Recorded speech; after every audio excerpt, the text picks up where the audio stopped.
मैं यहाँ बताने जा रहा है कक्षा 9 का पहला चैप्टर हमारे परिवेश के पदार्थ या हमारे आसपास के पदार्थ। देखिए इसमें जो है चैप्टर का नाम है हमारे आस पास के पदार्थ। इसमें एक टर्म आता है पदार्थ। पदार्थ का मतलब क्या है? पदार्थ का मतलब यह है कि अगर कोई भी वस्तु है जो स्थान घेरता हो, जिसमें द्रव्यमान हो, आयतन हो और जो अवरोध उत्पन्न करता हो, पदार्थ कहलाता है। यानी अगर परिभाषा के शब्द में लिखें तो हम कह सकते हैं क्या कि कोई भी वस्तु जो स्थान घेरता हो, जिसमें द्रव्यमान व आयतन हो और जो अवरोध उत्पन्न करता हो, उसको हम कहते हैं क्या? पदार्थ। जैसे अगर हम किताब ले लेते हैं, किताब को अगर हम रखते हैं तो वह स्थान घेरता है, साथ ही साथ उसमें द्रव्यमान होता है। अगर हम उसको उठा करके एक स्थान से दूसरे स्थान तक रखते हैं तो वह विरोध उत्पन्न करता है, यानी हमको बल लगाना पड़ता है तब वह एक स्थान से दूसरे स्थान तक जाता है। तो यह पदार्थ आपका है। फिर एक शब्द आता है द्रव्य। अगर हम द्रव्य कहते हैं तो द्रव्य का मतलब क्या हुआ? द्रव्य एक पदार्थ है। द्रव्य क्या है? एक पदार्थ है जिसे किसी भी भौतिक प्रक्रिया द्वारा या प्रक्रिया की सहायता से पदार्थ के अन्य रूप में परिवर्तित नहीं किया जा सके। जैसे अगर हम कहते हैं क्या, अगर हम दूध लेते हैं, दूध आपका जो है यह पदार्थ है, लेकिन यह क्या है? द्रव्य नहीं है। क्यों द्रव्य नहीं है? अगर दूध में हम देखते हैं कि तो दूध जो है में पानी आपका है, फिर वसा है, फिर उसके बाद से प्रोटीन है। तो यह आपका जो है इस दूध को जो है हम चाहें तो वसा निकाल सकते हैं, पानी को अलग कर सकते हैं भौतिक परिवर्तन द्वारा। इसलिए दूध आपका जो है द्रव्य नहीं है, इसको पदार्थ कह सकते हैं। यही प्रकार लिखा जाए चीनी, तो चीनी आपका जो है क्या है? ऐसा पदार्थ है जिसको हम कहेंगे क्या हो? द्रव्य। इसको किसी भी भौतिक विधि द्वारा इनको अलग गुण वाले पदार्थ में हम विभक्त नहीं कर सकते हैं, इसलिए हम इसको चीनी को कहेंगे क्या कि यह द्रव्य है। अगर इसी चीनी में अगर हम पानी मिला दें तो यह आपका मिश्रण कहलाएगा। तो आपका जो है द्रव्य और पदार्थ दोनों में आपका जो है अंतर यहाँ स्पष्ट हो रहा है। अब हम देखते हैं क्या? पदार्थ की भौतिक प्रकृति। पदार्थ की भौतिक प्रकृति। पदार्थ जो है हम कह सकते हैं क्या कि छोटे छोटे कणों से बना होता है। जैसे हम कहें क्या? पदार्थ एक नंबर हम कहते हैं तो क्या होगा? वो पदार्थ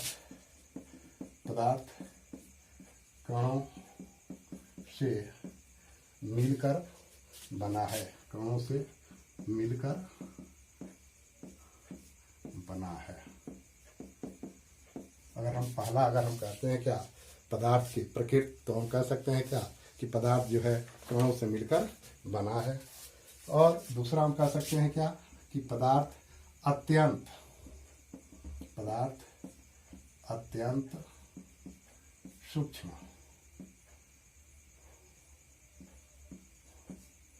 सूक्ष्म पदार्थ अत्यंत सूक्ष्म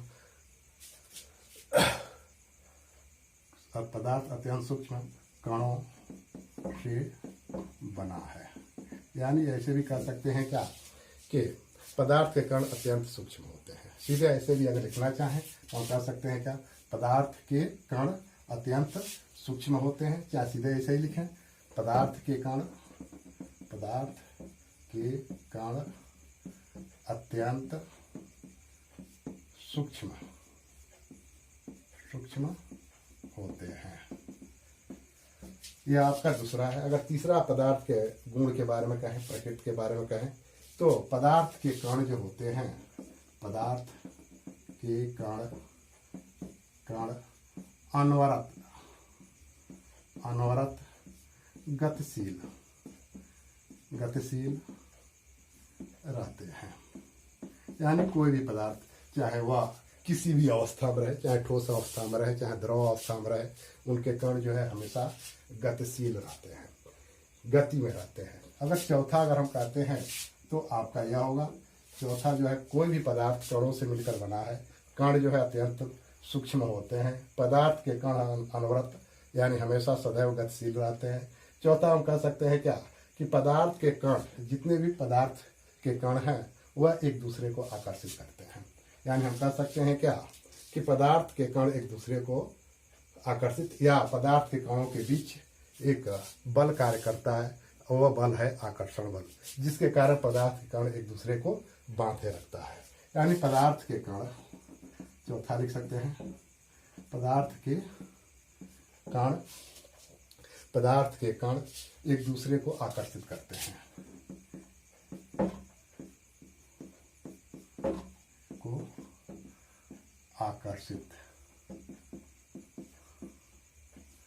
आकर्षित करते हैं। फिर हम कह सकते हैं क्या कि पदार्थ के कण एक दूसरे को आकर्षित करते हैं। पांचवा नंबर हम कह सकते हैं क्या, पदार्थ के कणों के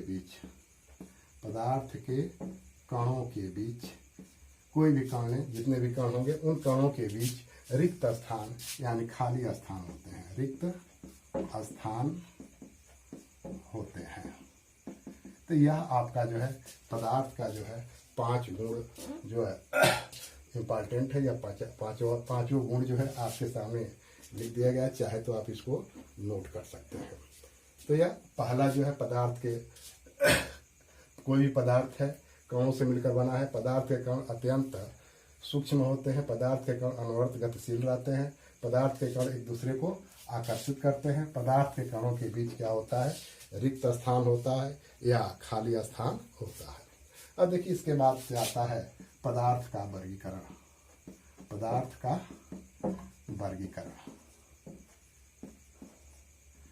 यहाँ पर हम पदार्थ का वर्गीकरण जो है आपका जो है 2 तरह से किया जा सकता है।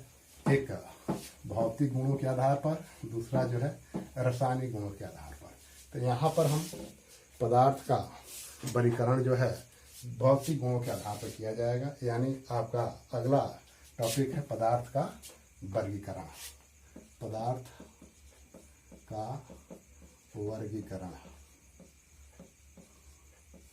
देखिए पदार्थ का वर्गीकरण यहाँ पर हम करेंगे क्या, पदार्थ के भौतिक गुणों के आधार पर वर्गीकरण। यहाँ पर पदार्थ के भौतिक गुणों के आधार पर वर्गीकरण। देखिए अब यहाँ पर जो है हम कह सकते हैं क्या कि पदार्थ का भौतिक गुण के आधार पर वर्गीकरण जो है अगर हम करते हैं तो यहाँ पर पदार्थ जो है हमारे चारों तरफ विभिन्न रूपों में पाया जाता है। यानी हम कह सकते हैं क्या, ये विभिन्न रूप आपका जो है ठोस है, दूसरा आपका द्रव है और तीसरा आपका क्या है, गैस। यानी कोई भी पदार्थ जो है 3 अवस्था में रह सकता है, ठोस, द्रव और गैस। एक चौथा आपका है प्लाज्मा अवस्था, उसको बाद में बताया जाएगा। लेकिन यहाँ पर हम कह सकते हैं क्या, कोई भी पदार्थ आपका जो है इन तीनों अवस्थाओं में से किसी भी अवस्था में रह सकता है या एक दूसरे में परिवर्तित भी हो सकता है।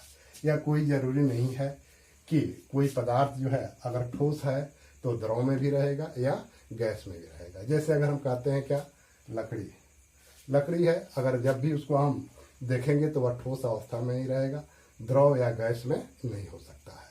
फिर वैसे ही आपका जो है पत्थर है, या हम कहें क्या द्रव, जल, अगर हम जल लेते हैं तो उसको हम देखते हैं तो वह जल जो है द्रव अवस्था में रहता है। उसको ठंडा करें तो आपका जो है ठोस अवस्था में बदल सकता है।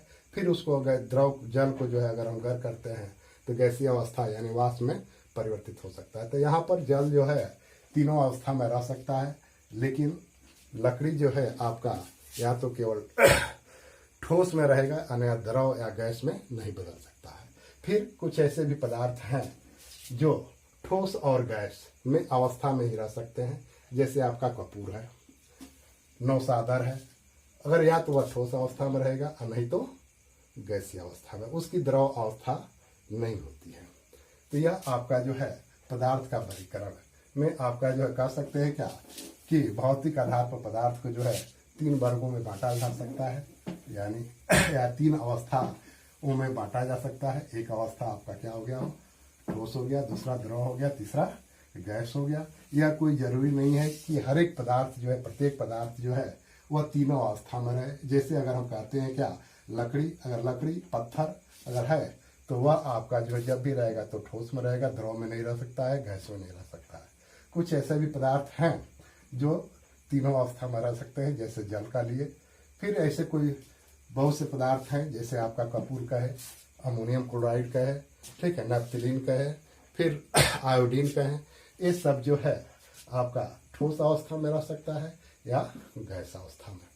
तो हम चलते हैं, पहला अगर हम लेते हैं क्या, पदार्थ की ठोस अवस्था। अगर हम पदार्थ की ठोस अवस्था, पदार्थ की ठोस अवस्था के बारे में हम कहें तो देखिए, यह कोई भी पदार्थ जो है ठोस अवस्था में क्यों रहता है, इसके पीछे कारण है। पदार्थ हम जानते हैं कि पदार्थ के 5 गुण हम पढ़े हैं। पहला आपका क्या है, पदार्थ आपका छोटे छोटे कणों से मिलकर बना होते हैं और यह कण जो है अत्यंत छोटे होते हैं। कणों के बीच खाली स्थान होता है, कण एक दूसरे को आकर्षित करते हैं। यह सब आपका जो है पदार्थ के गुण है, ठीक है। उसी आधार पर हम यहाँ व्याख्या करेंगे पदार्थ की ठोस अवस्था का। देखिए, कोई भी पदार्थ अगर ठोस अवस्था में है तो उनके कणों के बीच लगने वाला आकर्षण बल जो होता है बहुत मजबूत होता है। अगर यहाँ पर अगर हम कर लेते हैं, मान लेते हैं कोई भी पदार्थ है, या मान लेते हैं इस तरह का पदार्थ है, या छोटे छोटे कणों से मिलकर बना है। अब देखिए, यह आपका जो है पदार्थ के कणों के बीच एक खाली स्थान है। इस खाली स्थान को हम कहते हैं क्या, अंतरा अणु का स्थान। यानी अगर कोई ठोस पदार्थ है, यानी कोई पदार्थ ठोस अवस्था में है, तो उनके जो कण होंगे, उनके कणों के बीच जो लगने वाला आकर्षण बल होगा बहुत अधिक होता है। इसका कारण यह है कि कणों के बीच जो है ठोस अवस्था में कणों के बीच जो है रिक्त स्थान, अंतरा अणु का स्थान बहुत कम होते हैं, जिसके कारण इनके कण जो है एक दूसरे से मजबूती से बंधे रहते हैं और मजबूती से बंधे रहने के कारण इनके कण जो है एक स्थान से दूसरे स्थान तक गमन नहीं कर पाते हैं। अर्थात हम कहेंगे क्या कि अपने स्थान पर ही क्या करते हैं, कंपन करते हैं।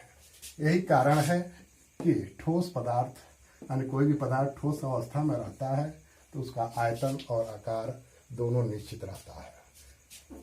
यह तो हुआ आपका ठोस की अवस्था के बारे में। अब यहाँ हम चलते हैं ठोस पदार्थ के गुण, यानी ठोस पदार्थ के गुण के बारे में चलें। क्या है, सीधे लिखें क्या, ठोस पदार्थ के सामान्य गुण। सामान्य गुण, सामान्य गुण में पहला तो आपका यह गुण हो गया क्या, कि अभी हम कहें क्या कि ठोस पदार्थ का आयतन और आकार क्या होता है, निश्चित होता है।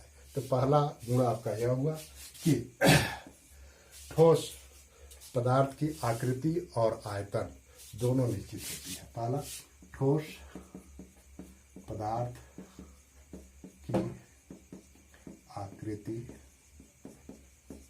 और आयतन दोनों निश्चित होते हैं, निश्चित होते हैं। अब आपसे कोई पूछे कि यह ऐसा क्यों होता है, ठोस पदार्थ की आकृति और आयतन दोनों निश्चित क्यों होता है, तो वही हम व्याख्या करेंगे। कहेंगे क्या कि ठोस पदार्थ में कण जो है एक दूसरे को बहुत मजबूती से आकर्षित करते हैं, जिसके कारण कणों के बीच की दूरी बहुत कम होती है, यानी अंतराणु का स्थान जो है बहुत कम होता है। और अंतराणु का स्थान कम होने से और उनके बीच लगने वाले आकर्षण बल के कारण कण एक स्थान से दूसरे स्थान तक गति नहीं कर पाते हैं, इसलिए इनका आकार और आयतन क्या होता है, निश्चित होता है। दूसरा अगर हम कहते हैं इनका, दूसरा अगर हम गुण कहते हैं तो वह आपका जो है घनत्व। घनत्व, अगर हम घनत्व कहें तो हम कहेंगे क्या, इकाई आयतन में पदार्थ का द्रव्यमान। यानी घनत्व अगर हम कहेंगे तो घनत्व का मतलब यह हो गया कि द्रव्यमान बटा द्रव्यमान बटा आयतन। द्रव्यमान बटा आयतन को क्या कहेंगे? घनत्व। यानी हम कह सकते हैं क्या कि एकांक या इकाई आयतन में पदार्थ के द्रव्यमान को क्या कहेंगे? घनत्व। अगर कोई पदार्थ ठोस अवस्था में है तो उसका घनत्व जो होता है उच्च होता है। यानी उच्च का मतलब यह हुआ कि छोटे से जगह में अधिक से अधिक पदार्थ के कण जो है क्या होते हैं? एकत्रित रहते हैं। तो हम कह सकते हैं क्या घनत्व के बारे में कहेंगे क्या कि ठोस पदार्थ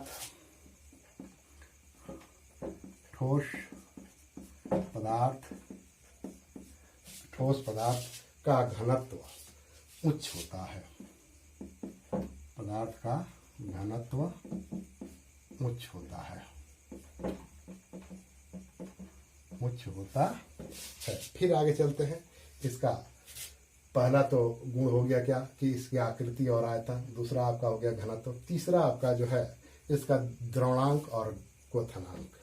द्रवणांक का मतलब क्या हुआ कि इसका गलन, यानी कि इसको हम गर्म करते हैं तो यह आपका जो है जल्दी गलता है कि नहीं, किस ताप पर यह गलता है वह। तो हम कह सकते हैं क्या कि ठोस पदार्थ का गलनांक या द्रवणांक और क्वथनांक जो होता है प्रायः उच्च होता है।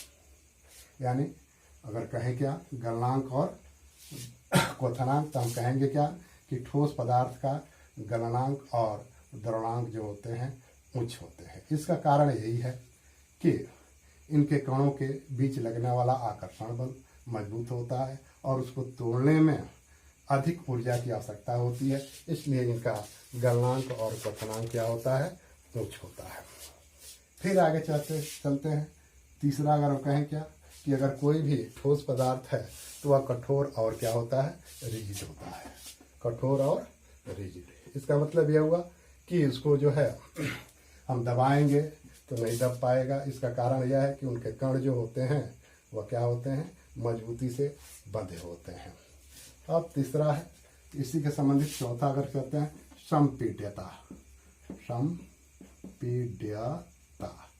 संपीड्यता का मतलब यह हुआ उसको दबाने से उसकी आकृति में परिवर्तन अगर हो जाता है तो उसको हम कहते हैं क्या हो?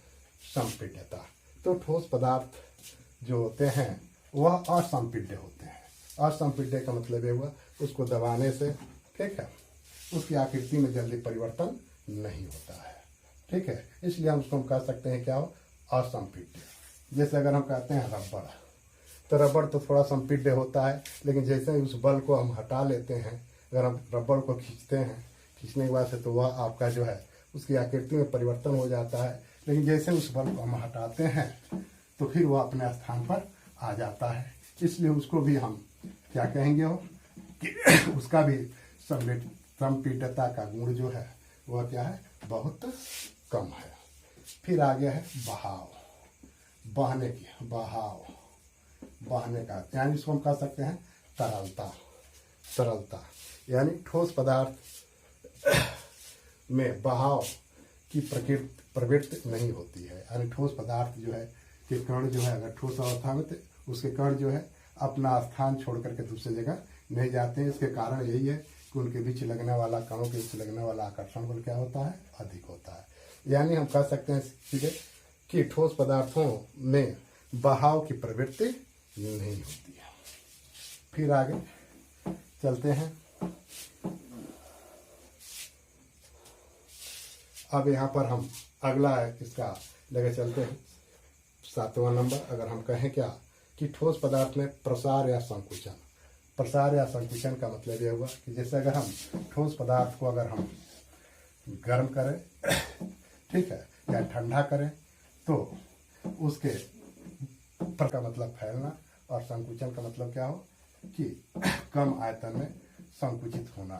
तो यहाँ हम कहेंगे क्या कि ठोस पदार्थ में प्रसार और संकुचन अत्यंत कम होता है या बहुत कम होता है। फिर अगला नंबर गुण है ऊर्ध्वपातन।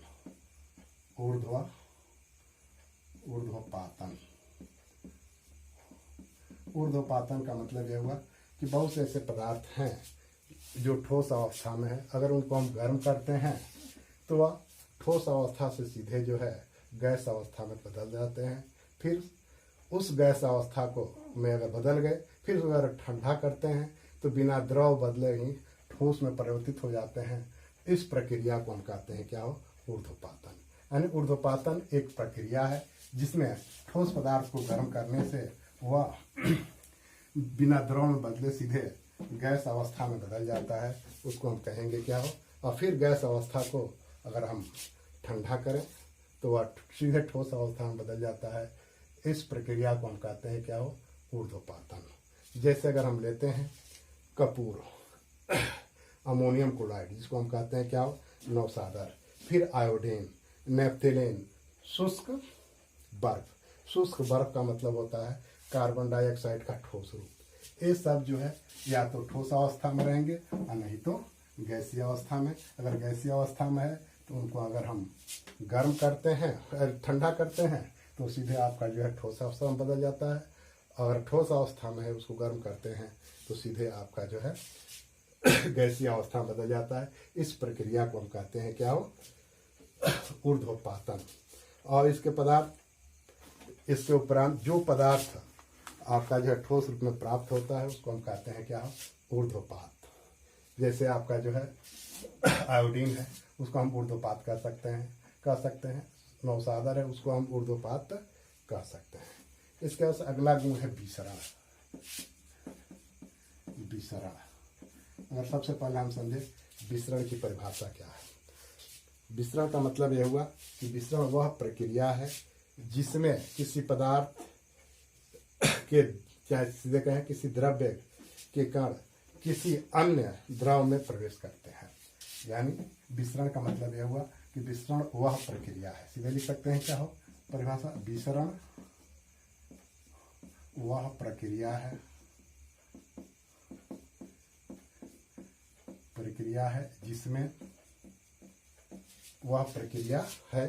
जिसमें किसी द्रव्य के कण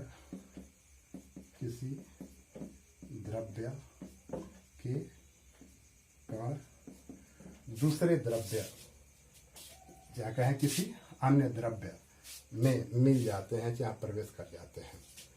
ठीक है, विसरण वह प्रक्रिया है जिसमें किसी द्रव्य के कण अन्य द्रव्य में मिल जाते हैं या प्रवेश कर जाते हैं, विसरण कहलाता है। तो हम यहाँ पर देखते हैं ठोस अवस्था के बारे में कह रहे हैं। तो ठोस अवस्था में विसरण की प्रक्रिया जो है, विसरण जो है बहुत कम होता है, नगण्य होता है। यह तो हुआ आपका जो है पदार्थ की ठोस अवस्था। अगर आगे चलते हैं, दूसरा आपका जो है अवस्था आपका द्रव, पदार्थ की द्रव अवस्था।